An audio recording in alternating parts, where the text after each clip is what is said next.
this comes nicely into, my question here with you is that, what is it that what is it that you've learned? One of the things that you've learned from your first marriage that you think is making you a better husband right now in your new marriage? Well, first of all, there's a saying called once bitten, twice shy. Right. So naturally, just by default, when you think about the rigmarole that you go through of having to bring something of substantial length to an end. Of course, when I Hmm. got married the first time, my mind was it's forever. I mean, we were married for 17 years, which is a significant time, especially for my age group in this modern society. Um, and I do feel a slight sense of failure that it didn't go on longer. It's like it indicates your ability to be resilient, to be forgiving, to be patient, to be all of these things that often are lacking nowadays in society and modern relationships. Circumstances have changed. If there's too much resistance to being adaptable, that's one of the things that will cause you to start forming a bit of a divide.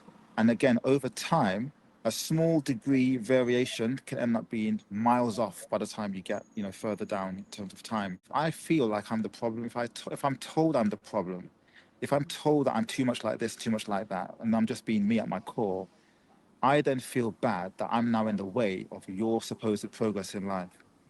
So essentially, when I make the decision, which doesn't come easily, over say 10 years or so, that maybe I'm the problem, maybe I do need to get out of your way. If that results in divorce, which is what happened in my case, I'm doing it reluctantly, obviously. I'm doing it with a sense of shame and failure. But at the same time, I can't live with the idea that I held you back in some way or how you perceived it to be. Oh, no, I don't want divorce. But the problem is, by that time, too much damage had been done. Okay, it doesn't happen over time. But if you're doing those check-ins and you're nipping things in the bud very solidly, you can prevent things like a divorce. But I think in my case, too much water under the bridge. There was betrayal. It led to a thing where my emotions, my affections began to go elsewhere. So I feel like you take your lessons, you take your experiences, and you just aim to be the best you can be moving forward.